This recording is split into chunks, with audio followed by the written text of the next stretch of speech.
번째 시간이고요. 신촌대론 교회가 창립한 지 46년째를 맞는 주간입니다. 이 모든 것이 하나님께 정말 우리 감사할 일이고 모든 것이 하나님의 은혜인 줄 믿습니다. 우리 하나님의 은혜입니다 한번 고백할까요? 옆에 분에게 시작. 모든 것이 하나님의 은혜입니다. 아멘. 자, 46년을 우리가 돌아보면 모든 것이 정말 하나님의 은혜였음을 우리가 고백하지 않을 수가 없습니다.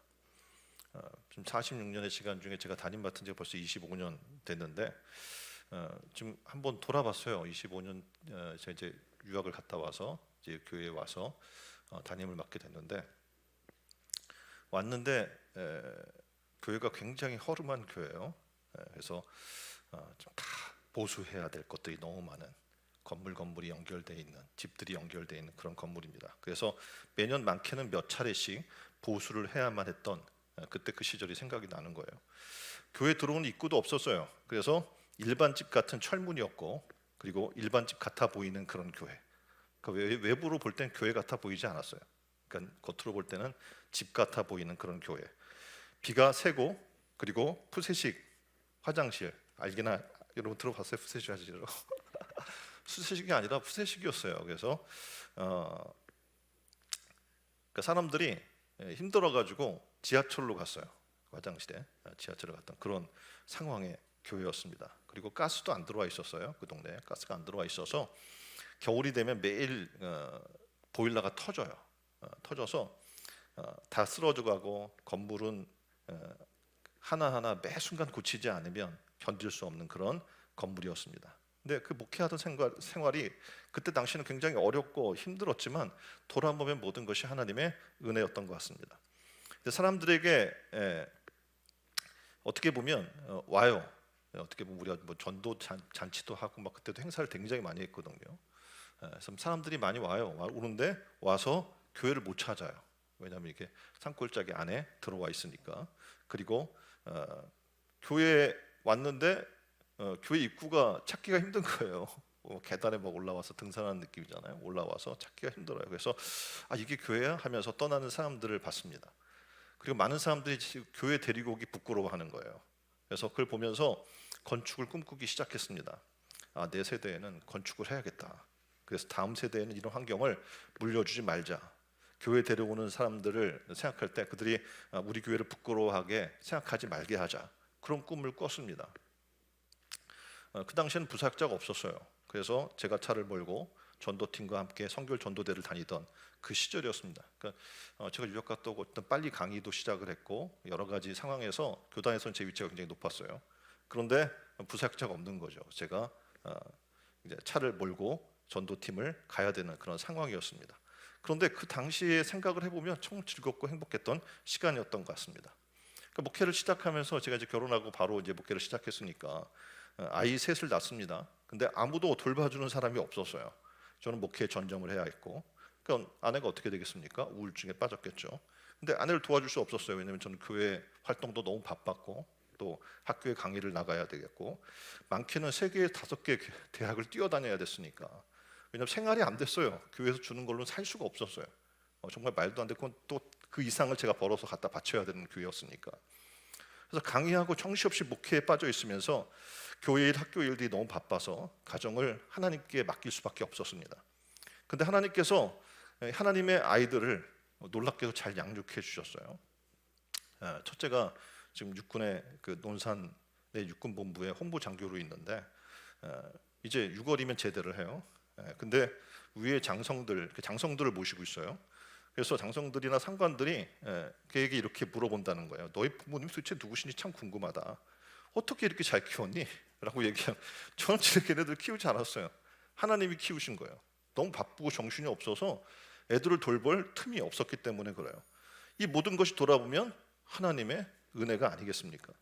그래서 저는 생각해요. 하나님께 맡기기 참 잘했다. 내가 키웠으면 저렇게 못 키웠을 텐데 하나님께 맡기기를 참 잘했다라고 생각을 합니다.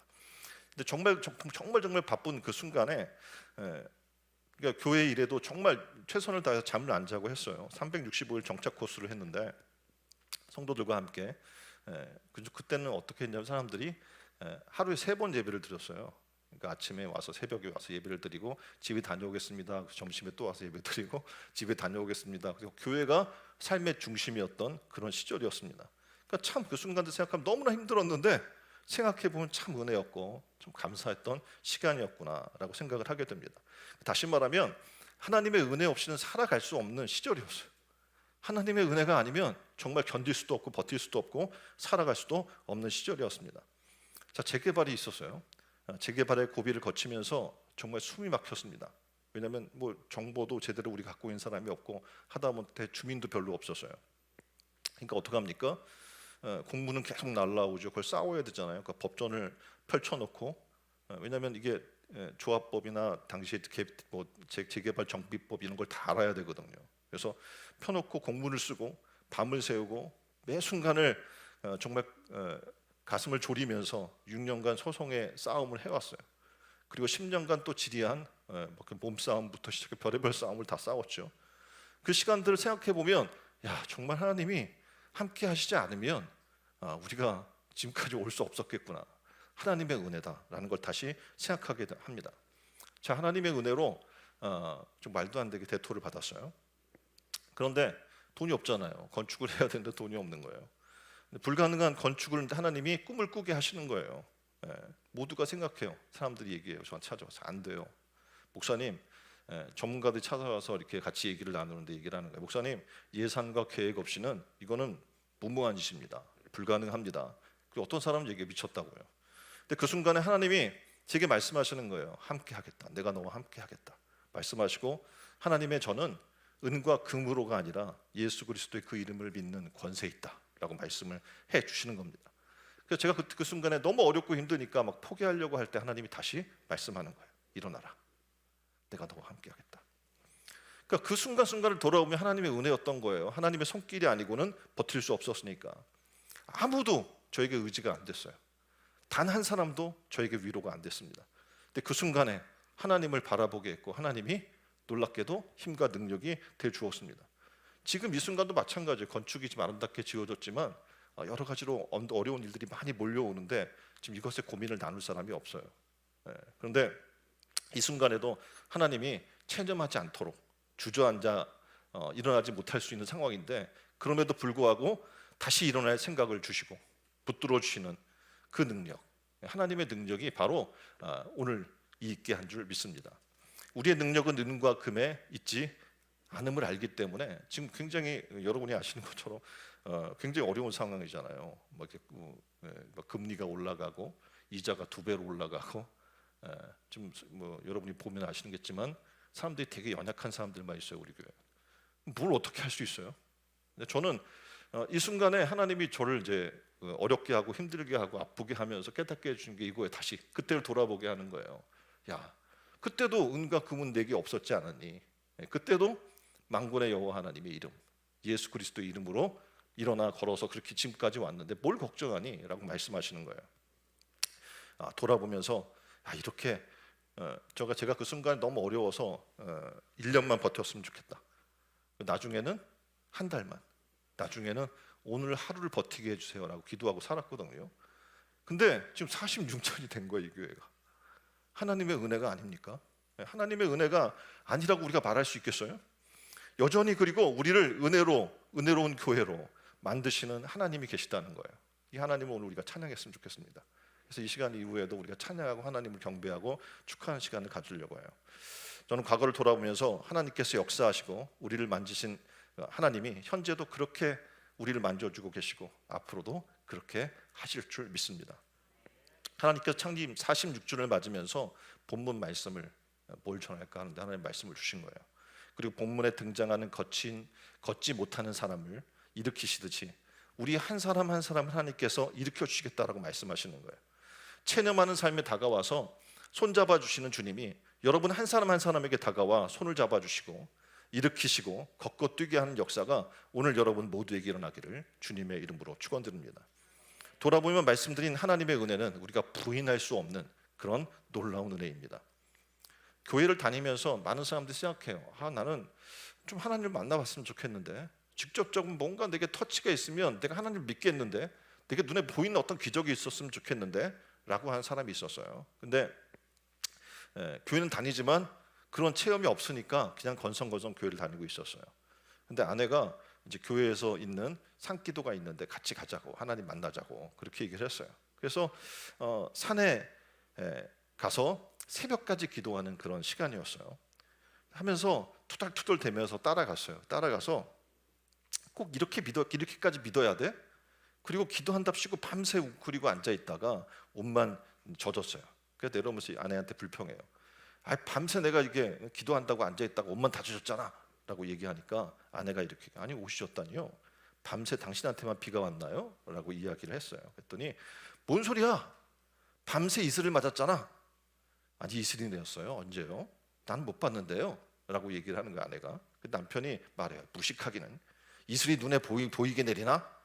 맺히고 나니까 내린 줄 알지. 자기가 얘기했어요. 얘기하다가 문득 그 자기가 한 말을 통해서 하나님이 깨닫게 하시는 거예요. 하나님의 은혜가 이런 거구나. 뭐가? 하나님의 은혜가 이런 거구나.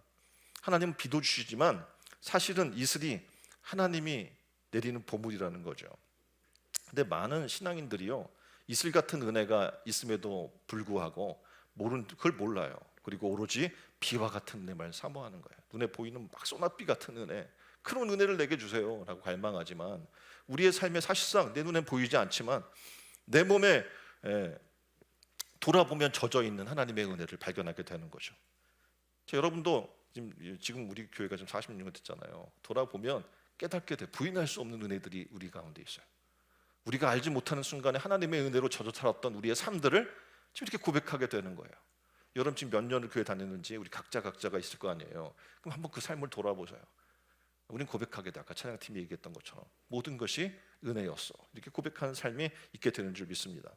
정작 보이지 않고 느껴지지 않으면 은혜가 없는 줄 알고, 또한 내가 생각했고 기대했던 것보다 적다 싶으면 은혜의 의미도 은혜가 아닌 양 무시하는 우리의 삶들이 문제라는 거죠.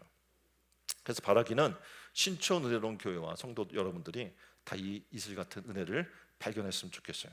그래서 이슬 같은 은혜에 속까지 젖는 그런 깊은 은혜 가운데 빠지기를 주님의 이름으로 축원드립니다. 그리고 병들어 걷지 못하는 신앙이 아니라 일어나 걷는 신앙, 더 나아가서 예수의 이름의 권세로 걷지 못하는 자를 일으키는 이전보다 더 건강한 그런 교회로 거듭났으면 좋겠습니다. 오늘 하나님이 오늘 주신 말씀을 통해서 오늘 이러한 은혜를 우리에게 주시겠다고 약속하고 있는 거예요. 사도행전 3장 1절로 8절의 말씀을 우리가 살펴보면 무엇으로 건강한 교회가 될 수 있을까라는 것을 우리에게 말씀해 주셔요. 오늘 본문에 나온 사건은 사도행전 2장 오순절 성령 강림 사건 직후에 일어난 일입니다. 성령 강림으로 예루살렘 초대교회가 세워지고요, 하루에 3,000명 성도가 거듭나는 놀라운 성령의 역사와 기적이 일어나던 시절이었어요. 이 엄청난 역사의 중심에 있던 베드로와 요한이 어느 날 성전에 올라가는 과정, 그리고 한 장애인을 만나는 과정이 오늘 본문에 기록이 되어 있습니다.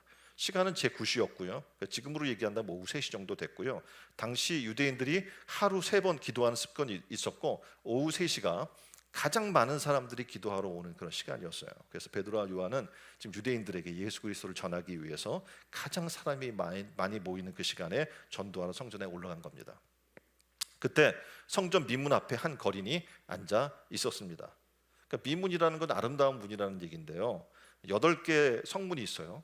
예루살렘 성에 보면 8개의 성문이 있는데 그중 가장 화려하고 현재는 지금 뭐라고 불리냐면 골든게이트, 황금문이라고 불리는데, 그러니까 아랍인들 사이에서는 메시아만 열 수 있다고 해서 굳게 닫혀버린 그런 문을 얘기합니다. 현재 황금문은 보시면 외부의 모습이에요. 외부의 모습을 이렇게 돌로 다 발라버린 거예요.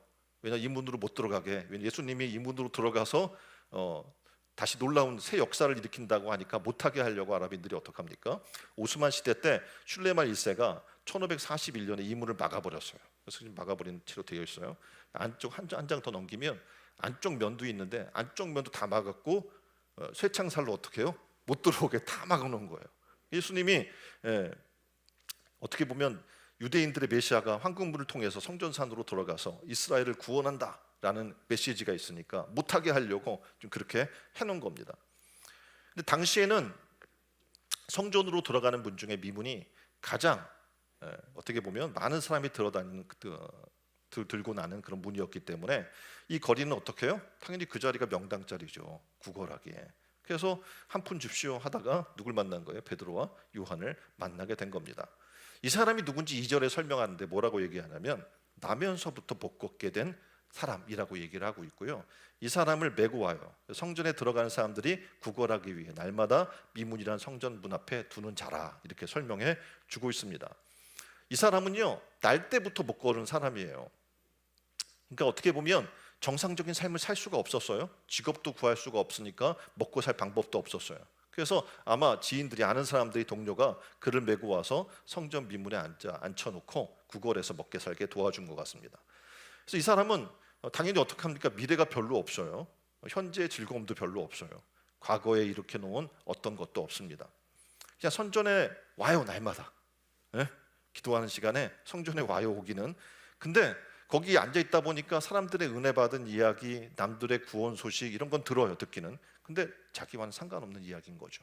성전에 오긴 오는데 나와 상관없는 이야기만 듣는 그런 사람이었어요. 그의 유일한 소망이란 구원과 하나님의 은혜와 상관없이 그냥 오늘 돈 좀 벌었으면 좋겠다라는 그런 생각뿐이었어요.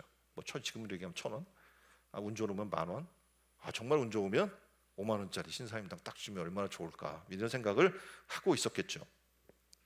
이 사람은요 성전 문 앞에 걷지 못하는 신앙생활한 이 사람은 교회까지는 오는데 거기에 꿈도 소망도 남들이 받은 은혜의 소리를 그저 들으면서 하루하루를 연명하는 영적 능력이 전혀 없는 그런 사람을 상징하는 말입니다.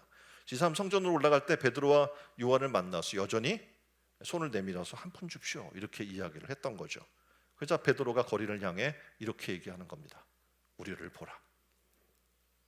흔히 거리는 습관적으로 사람 얼굴을 보지 않고 그 당시 거리는 이렇게 하니까 어때 고개는 내리고 손만 올리고 있겠죠. 그러니까 이 사람이 자기를 쳐다보라니 뭘 얼마나 주려고 그러나 도대체 어떤 사람들인지 고개를 들어서 쳐다본 거죠. 그때 베드로가 굉장히 여러분이 잘 알고 있는 유명한 말을 합니다. 6절의 말씀이에요. 베드로가 이르되 은과 금은 내게 없거니와 내게 있는 이것을 내게 주노니 나사렛 예수 그리스도의 이름으로 일어나 걸으라 하고. 그러니까 베드로는 지금 이 사람이 요구하는 그것이 없다고 얘기하는 거예요. 지금 뭘 달라는 거예요? 한 푼 돈 좀 달라는 거잖아요. 근데 네가 요구하는 그것이 없다는 거예요. 은과 금은 내게 없다고 얘기를 해요. 사도들이 무슨 돈이 있었겠습니까? 당시에 옷 한 벌, 지팡이 하나, 신 하나로 신고 다니던 사람들인데 이만한 들은 거린을 딱 쳐다보면서 이거 나보다 나을 게 별로 없는 사람인데 이렇게 생각했을 수도 있어요. 아니 돈 한 푼도 없으면서 나보고 왜 보래? 하고 이렇게 쳐다보고 있는 거죠. 근데 그 순간 베드로가 놀라운 말을 그에게 하는 거예요. 내게 있는 이것을 내게 주노니 곧 나사렛 예수 그리스도의 이름으로 일어나 걸으라. 아멘. 사도들은 돈이 없었어요. 은도 금도 없었습니다. 하지만 그들에게는 나사렛 예수 그리스도의 이름 바로 그 권세가 있었다는 사실이에요.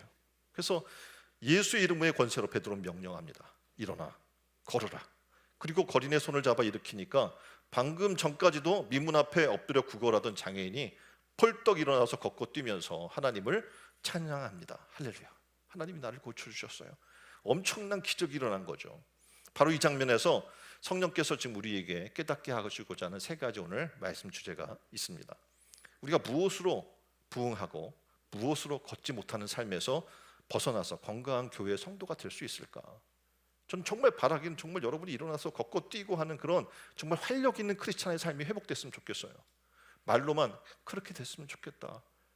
저 우리 교회도 이렇게 부응했으면 좋겠다. 그냥 바람만 보고 앉아서 그냥 말로만 하는 그런 안진뱅이 신앙이 걷지 못하는 신앙이 아니라 이제 일어나 걷고 뛸 수 있는 그런 신앙의 변화가 일어나기를 바랍니다. 자, 그러면 어떻게 해야 할까요?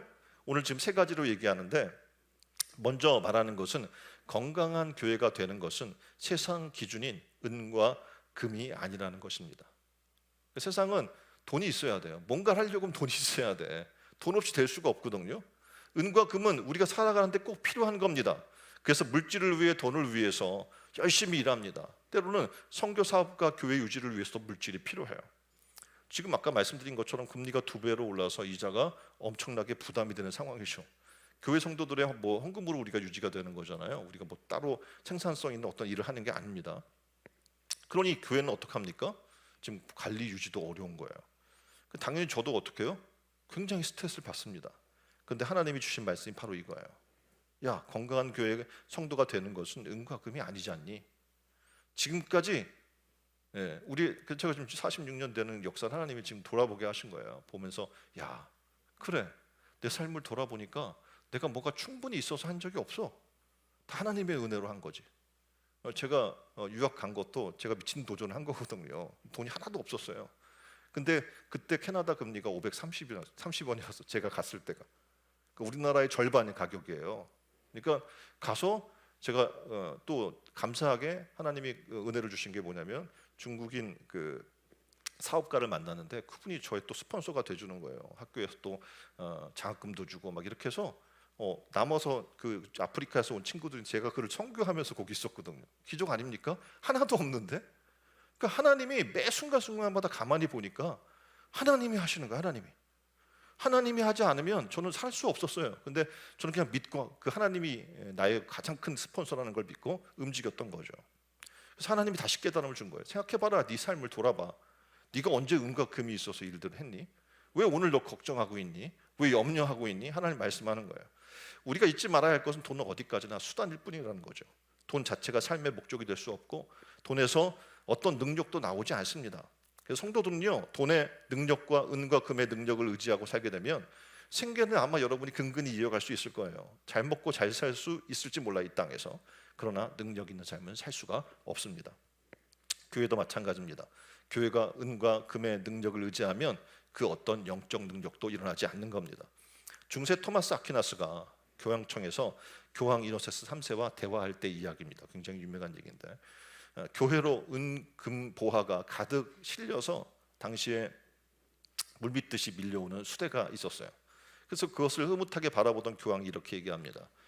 최초의 교황인 베드로는 은과 금이 내게 없다고 얘기했지만 이제는 더 이상 그런 시대는 지났도다. 이렇게 이야기하는 거예요. 그 말을 들은 토마스 아퀴나스가 이렇게 얘기해요. 지금 교회에는 은과 금이 넘쳐날지 모릅니다. 그러나 지금 교회에 금은 보화가 넘쳐나는 대신 교회는 안진뱅이를 일으켜 세울 나사렛 예수의 이름과 권능을 잃어버렸습니다. 라는 얘기를 하는 거예요. 그렇습니다. 교회가 진정 의지해야 할 능력은 무엇입니까? 여러분 잘 먹고 잘 사는 거예요? 돈이 많았으면 좋겠습니까? 아니에요. 그 은과 금의 능력이 아닙니다. 돈의 권세도 물질의 권세도 아닙니다.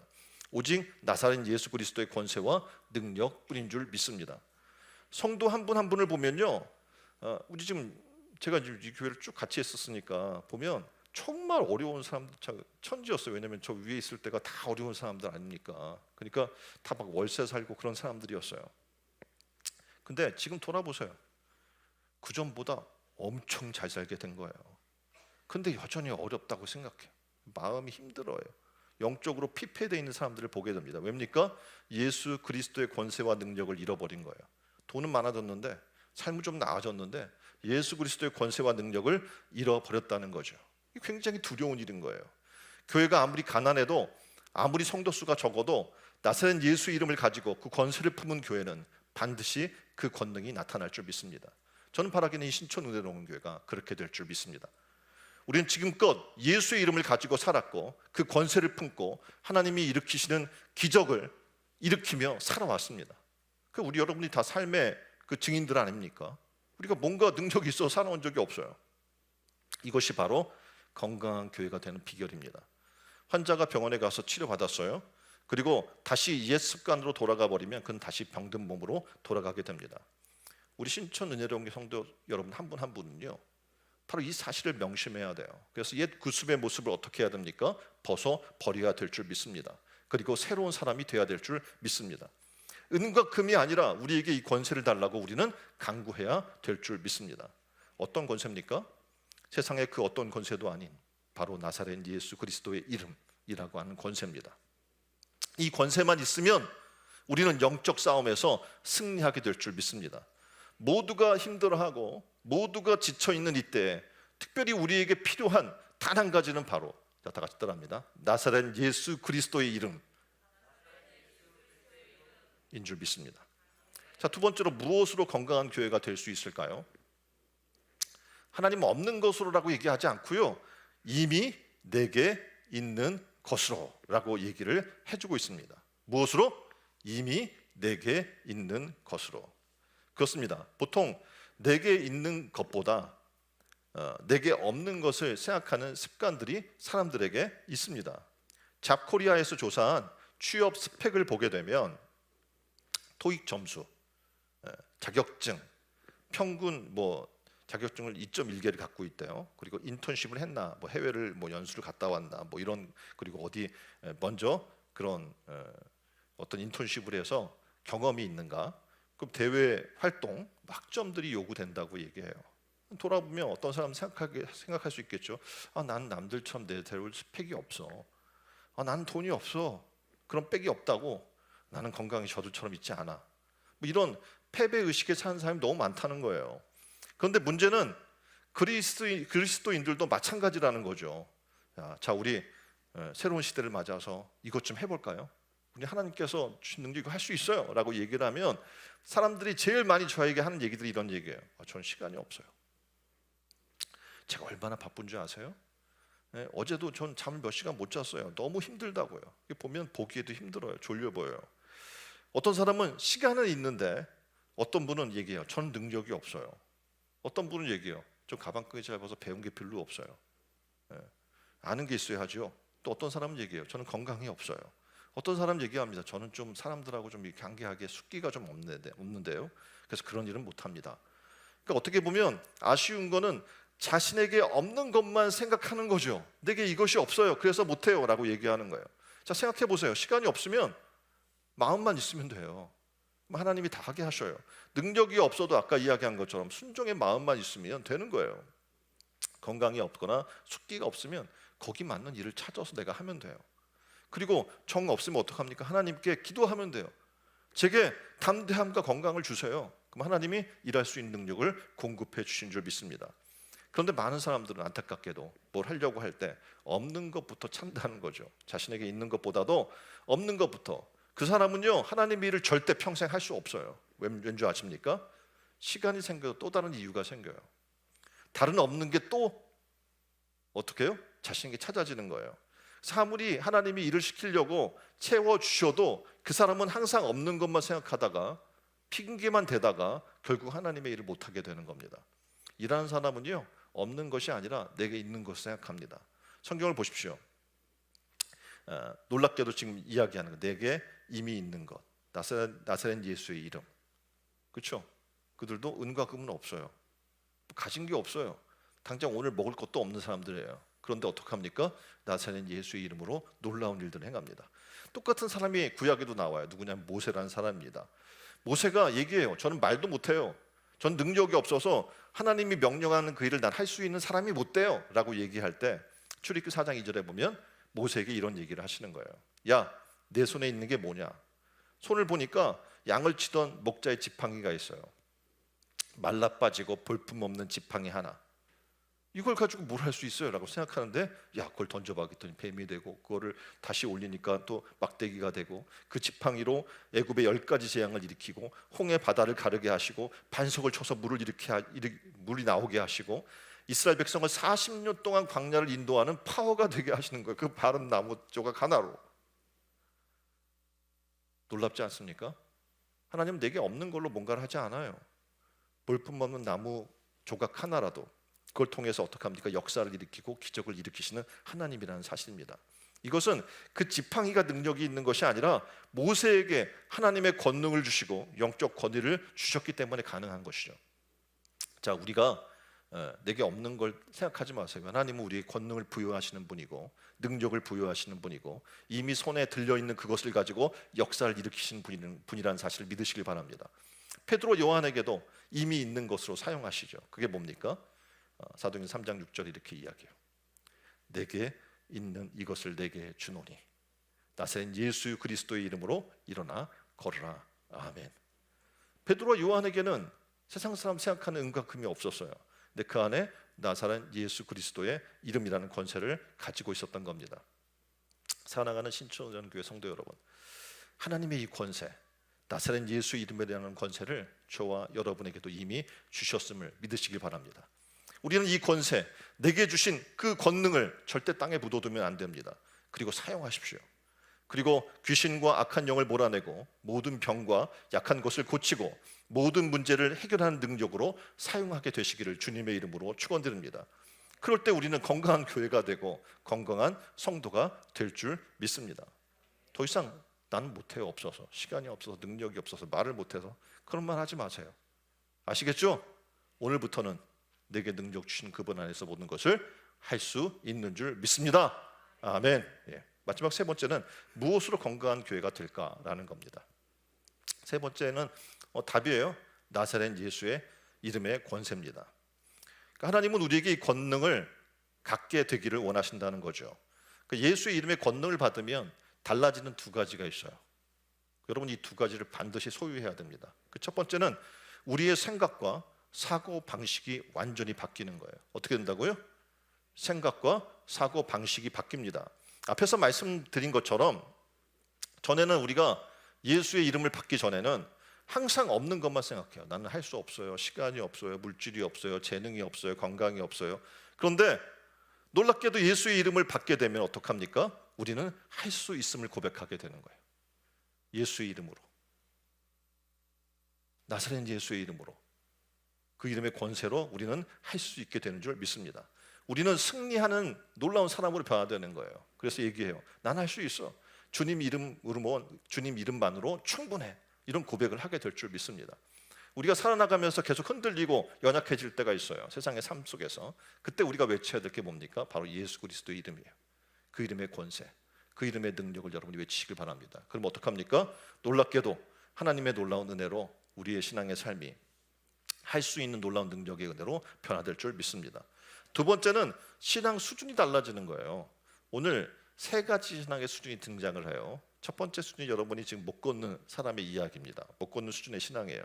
가장 낮은 수준이죠. 그러니까 성전 미문에 앉아서 오늘 하루 벌어 근근히 먹고 사는 수준이니까 어떻게 보면 무기력한 거죠.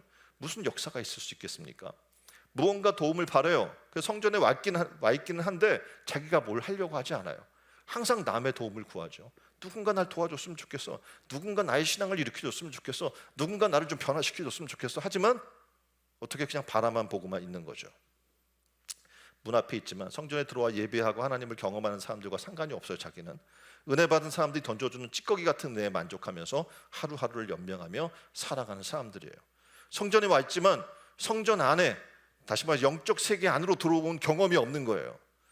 그러니까 어떻게 보면 그는 불신자도 아니고 기독교인도 아니어서 세상에 이리 치이고 저리 치이고 시달리면서 교회 안에서 그 은혜도 누리지 못하는 불쌍한 사람을 얘기하는 겁니다. 지금 사는 우리에게도 여전히 동일하게 발견되는 평범히, 그러니까 북미 지역에서 뭐라고 얘기하냐면 처치고라고 얘기해요. 뭐냐, 교회 가는 사람이야 그냥. 교회는 가, 매주 교회 간다고 그래요. 교회는 가는데 아무 능력이 없고 은혜도 없고 나랑 교회랑 상관이 없는 사람인 거예요. 더 이상 교회 문 앞에서 서성거리는 신앙의 사람이 돼서는 안 되는 줄 믿습니다. 성전 안에, 신앙 안에, 그리스도 안으로 들어와야 돼요. 이왕 신앙할 거면 이제 어떻게 해요? 좀 만나야 되지 않겠습니까? 영적 세계를, 하나님의 세계를 만나야 되지 않겠습니까? 그저 바라만 보고 다른 사람이 그냥 은혜 받은 것만 쳐다만 보면서 살아나간 신앙에서 이제 바뀌어 나가야 됩니다. 어떻게 해야 됩니까? 예수님 만나야 되는 거예요. 본문에 등장하는 못 걷는 사람은 태어날 때부터 아예 걷지 못하는 사람이었습니다. 그러니까 단 한 번도 이런 경험을 해보지 못한 거예요. 영적 세계를 경험해보지 못한 거예요. 그 세계로 들어가 본 적도 없는 거예요. 당연히 어떡합니까? 그 세계로 들어갈 생각조차 못하는 거죠. 그러니까 그걸 바라보면서 너무 마음이 아픈 거예요. 지금 이 세대가 그와 같아요. 지금 세대가 뭐냐면 체념하는 세대라고 얘기를 해요. 그림을 보면 3포 세대를 거쳐서 M포 세대로 가면서 계속 포기를 하다 보니까 이제 삶이 어떻게 되냐면 체념하는 세대가 돼버리고 만 거예요. 안 돼, 그래. 난 할 수 없어. 내가 결혼 어떻게 해? 내가 어떻게 가정을 꾸며? 내가 어떻게 그런 삶을 꿈꿀 수나 있겠어? 하고 아예 포기해 버리는 거죠. 그러니까 일어나 보려고 시도조차 하지 않는 거예요. 그러니까 이런 체념의 모습이 이 세상에 있어서 안타까운데, 문제는 그래서 사는 거예요. 어떻게 사냐면 마지못해 살아요. 어쩔 수 없이 사는 거예요. 왜 그럴까요? 이 땅의 삶이 전부기 때문에 죽을 수는 없잖아요. 그래서 마지못해라도 사는 거죠. 그러니 이 땅의 삶이 전부가 아니라 영원한 하나님 나라에 속한 사람은요, 사명이 있는 거예요. 그들에게 가서 어떻게 해요? 나사렛 예수 그리스도의 이름을 선포할 사명이 있는 거예요. 그들에게 소망을 줄 사명이 있는 거예요. 체념한 그들에게 소망을, 꿈을 꾸게 할 사명이 우리에게 있는 줄 믿습니다. 그러기에 우리가 건강한 교회로 산다는 것은 그런 겁니다. 체념하고 꿈꾸지 못하는 세대에게, 절망적이어서 성전문 앞에 앉아서 낭망적으로 앉아서 교회를 그냥 기웃거리며 바라만 보고 있는 사람들에게 찾아가서 은과 금이 아니라 나사렛 예수의 이름으로 체념의 자리에서, 포기의 자리에서 일어나라고 그들의 손을 잡아서 일으켜주는 은혜의 역사가 있기를 주님의 이름으로 축원드립니다. 두 번째 신앙의 수준은 습관적 신앙이에요. 교회는 부지런히 들락거려요. 그러니까 매일 3번씩 기도하잖아요, 유대인들이. 근데 어떤 능력도 없어요. 권능도 없어요. 그 유대인들의 모습이에요. 그들의 신앙은 습관적이고 무의미한 신앙을 갖고 있습니다. 이런 신앙에서는 어떤 능력도 있을 수 없는 거죠.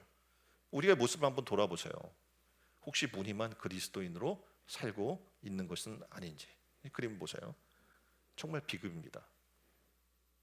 교회를 다니면서 말씀도 듣고 기도도 하고 구제도 하고 있지만 신앙이 무의미한 거예요. 그래서 무늬만 그리스도인인 삶을 살고 있는 겁니다. 무늬만 그리스도인인 삶을 살고 있는 겁니다. 그러니까 신앙이 무의미해요.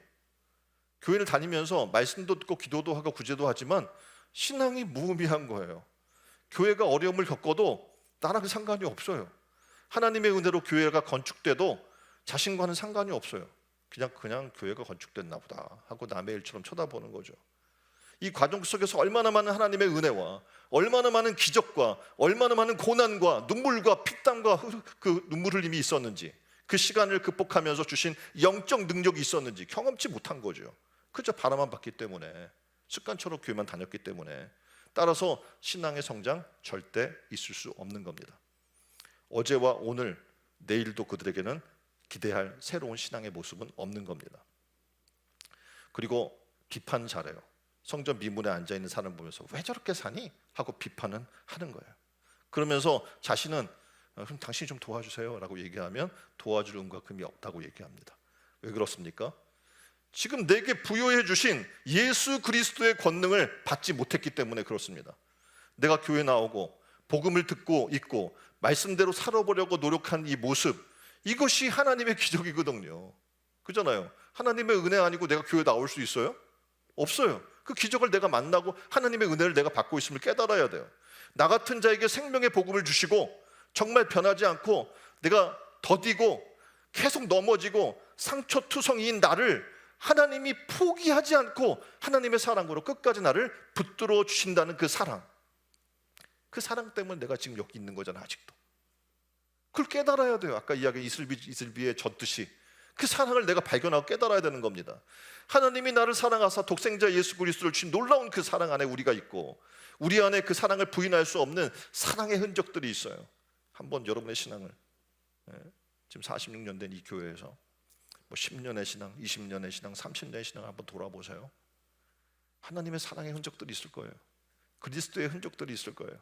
지금도 포기하지 않고 나를 위해 눈물을 흘리시는, 나를 붙들고 계신 하나님의 사랑의 수준이 있습니다. 여러분이 그 사랑을 발견하고 다시 예수의 흔적을 확인하는 여러분 되기를 주님의 이름으로 축원드립니다. 마지막 세 번째 신앙의 수준은 베드로와 요한 같은 사도의 신앙의 수준입니다. 저는 바라기는 여러분이 이 수준에 올라갔으면 좋겠어요. 바로 내 안에 있는 예수 그리스도의 이름에서 나오는 거예요. 그 수준은 별거 없어요. 내가 능력이 있는 게 아니에요. 그들은 우리보다 더 가난한 사람들이에요. 하루 정말 먹고 사는 사람이에요. 왜냐하면 뭐 전대도 없는 사람이고요, 옷도 2벌이 없는 사람이고요, 신발도 2개가 없는 그냥 여행자예요. 복음을 전하기 위한. 그러니까 아무것도 없죠. 그들이 가진 것 단 하나예요. 나사렛 예수의 이름이에요. 그 이름의 권세로 살아가고 있는 사람들인 거죠. 근데 우리가 제자가 되기를 원한다면 그런 거예요. 우리에게 예수 그리스도 이름의 능력이 없다면 우리가 뭡니까 도대체? 아무 능력이 없는 거죠. 하나님 바로 우리가 46년을 맞는 신촌 은혜론교회 성도 한 사람 한 사람이 이런 신앙의 수준을 갖기를 원하시는 거예요. 성령을 받고 말씀을 전파해서 3,000명의 사람들이 세례받도록 역사한 놀라운 기적을 만났어요. 근데 이 사람들은요, 아무렇지도 않게 또 성전으로 올라가요. 자, 이 정도 성공했으면 좀 쉬어야 하잖아, 그렇죠? 근데 어김없이 정해진 시간에 기도하러 올라가고 있는 베드로와 요한을 우리는 만나는 겁니다. 하나님은 우리가 이런 신앙을 갖기를 원하는 거예요. 변함없이 하나님을 사랑하고 변함없이 복음을 위해 달려나가고 복음을 놓지 않는 그런 신앙인이 되기를 원하는 겁니다. 자, 이제 우리가 창립 46주년을 맞으면서 베드로와 요한 같은 신앙의 수준으로 도전을 시작했으면 좋겠어요. 나는 안 돼가 아니에요. 내게 능력 주시는 그분의 이름으로 우리는 할 수 있는 거예요. 일어나 걸으라고 주님 말씀하면 아멘하고 일어나 걸으면 되는 거예요. 그러면 은과 금이 우리에게는 없지만 나사렛 예수 이름으로 명할 때 평생 그를 괴롭히던 장애가 떠나가고 그 사람은 걷고 뛰며 하나님을 찬양하게 됩니다. 예수 이름은 그 어떤 문제도 해결할 수 있음을 믿으시길 바랍니다. 우리는 돈만 있으면 어떤 문제가 해결될 수 있다고 생각을 하는 크리스찬이 많은 것 같아요. 그래서 그 자녀에게 자기도 모르게 예수의 이름이 아니라 돈을 벌어야 돼, 세상에 성공해야 돼, 공부를 잘해서 돈을 많이 벌어서 세상에 어떤 지위에 올라가야 돼를 학습을 해요. 누가? 그리스도인인 우리가. 나사렛 예수 그리스도 이름으로 우리는 살 수 있어, 그 이름의 권세가 가장 커 라고 얘기하기보다는 그걸 가리키는 거예요. 그러니까 어떡합니까? 다음 세대가 다 그렇게 생각하고 있는 거예요. 돈만 있으면 된대요. 네? 돈만 있으면 돼. 그래서 돈을 벌려고 악착같이 살아나가는 삶의 모습들이 있는 거예요. 그건 착각입니다. 오늘 모든 것을 가능케 하는 패스워드를 하나님이 지금 말씀하는데 그것이 바로 뭐냐면 예수의 이름이에요. 그러니까 여러분의 인생 안에 모든 장애의 문제를 해결하려면 패스워드 안에 주저하지 말고 어떻게 키워드를 뭘 치냐면 지저스라고 치면 되는 거예요. 자, 한 예를 듭니다. 스테판 토마스라고 하는 사람이 있어요. 비트코인이라는 암호화폐 영상을 제작해 줬어요. 그래서 그 대가로 돈을 안 받고요, 7,002 비트코인을 받았어요. 그러니까 당시 비트코인 가격으로 따지면 4,600만 원 정도 되는 액수였어요. 근데 10년이 지났어요. 근데 이 돈이 비트코인 가격이 어마어마하게 올라갔는데 우리 돈으로 2,600억이 된 거예요. 횡재했죠. 네? 4,600만 원이 얼마? 2,600억이 된 거예요. 와, 어마어마해서 이 토마스가 전자지갑을 이제 열려고, 왜냐하면 이제 그동안 잊어버리고 있었던 거예요. 뭐 그거 돈으로도 안 주고 그걸 줬는데 하고 이제 그래서 열어보려고 했는데 비밀번호를 잊어버렸네.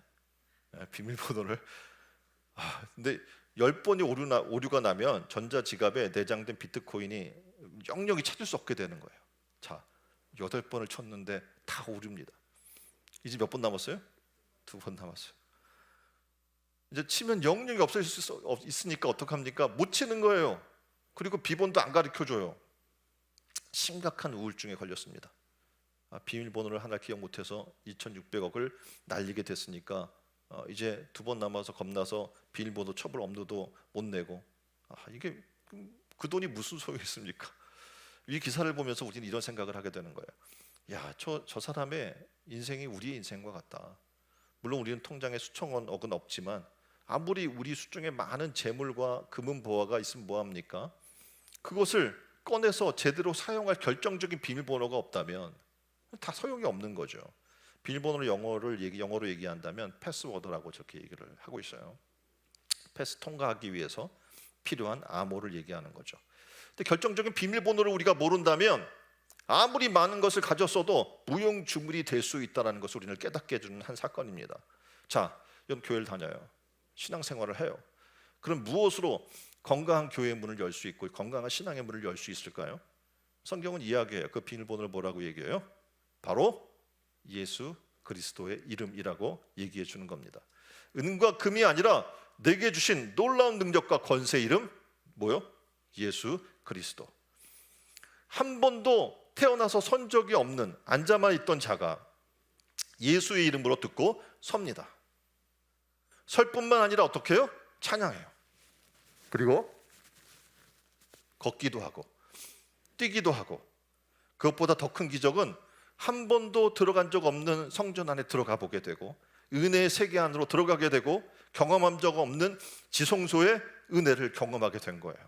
자, 여러분 얼마나 놀라운 일입니까? 여러분이 이 은혜를 경험했습니까? 영적 세계를 경험했습니까? 믿음의 세계를 경험했습니까? 구원의 은혜를 경험했습니까? 그렇다면 이제 어떻게 해야 됩니까? 그 경험한 사람들이요 초대해야 되는 거예요. 보면은 그림에 보면 중풍병자 친구를 메고 온 친구들이 있어요. 그래서 지붕을 뜯고 달아내린 사람들의 이야기를 우리는 압니다. 오늘 본문에도 걷지 못한 자를 메고 성전 미문까지 매일 데리고 온 사람들이 있습니다. 그들은 궁극적인 만남을 주지는 못했지만 그들의 헌신과 매일의 수고가 베드로와 요한을 만나게 했고, 그리고 걷지 못하는 자에게 성령의 은혜의 역사로 만날 수 있는 기회를 이끌어 준 거죠. 자, 오늘부터 시작되는 5주간의 은혜의 축제가 지금 열리고 있습니다. 여러분이 할 수 있는 건 뭡니까? 홀로 설 수 없는 자, 홀로 걸을 수 없는 신앙의 안진뱅이 같은 사람들, 걷지 못하는 사람들을 어떻게 해요? 여러분 메고 오면 되는 거예요. 이 자리에 앉히면 되는 거예요. 그럼 어떡합니까? 하나님의 은혜를 만나게 될 줄 믿습니다. 예수 이름 믿는 우리에게 예수의 이름은 정말 감격스러운 이름입니다. 그리고 그 이름은 능력 있는 이름입니다. 예수의 이름으로 병도 고치고 귀신도 쫓을 수 있고 놀라운 구원의 은혜도 있어요. 이것은 뭐와 같냐면 옛날에 마패 아세요? 어사들이 갖고 있다는 마패. 암행 어사는 겉모습으로 볼 때 굉장히 초라하게 입고 다녀요. 그렇죠? 허름한 집신에 뭐 이렇게 해서 뭐 그 신분이 대단한 사람처럼 보이지 않는데 그 신분을 증명해 주는 게 뭐냐면 그 마패입니다. 하나님은 우리에게도 예수라고 하는 마패 같은 이름을 줬고 그 이름의 능력도 보장해 주고 있습니다. 우리의 능력이 아니라 바로 예수 그 이름의 능력을 믿고 선포하고 사는 신촌 은혜로운 교회 성도들이 다 되기를 주님의 이름으로 축원드립니다. 말씀 뵙습니다. 성전 미문에 앉는 신앙에서 벗어나십시다. 성전 뜰만 밟는 신앙에서 일어나시기를 바랍니다. 사도 바울과 요한처럼 나사렛 예수 이름으로 교회된 우리가 건강한 교회로 삶으로 죽어가는 영혼들에게 다가가서 우리에게 주신 나사렛 예수 이름으로 일으키는 건강한 신촌 은혜로운 교회 성도들이 다 되기를 주님의 이름으로 축원드립니다. 우리 함께 시간 잠깐 기도했으면 좋겠어요. 우리 마음을 내려놓고 하나님, 그렇습니다. 우리의 능력이 아니라 예수 이름의 능력을 만나기를 원합니다. 성전 미문에 앉아있는 신앙에서 벗어나길 원합니다. 성전 뜰만 받는 신앙에서 일어나길 원합니다. 사도 바울과 요한처럼 나사렛 예수 이름으로 교회된 우리가 되게 하여 주옵소서. 우리 다 같이 한 목소리로 기도합니다.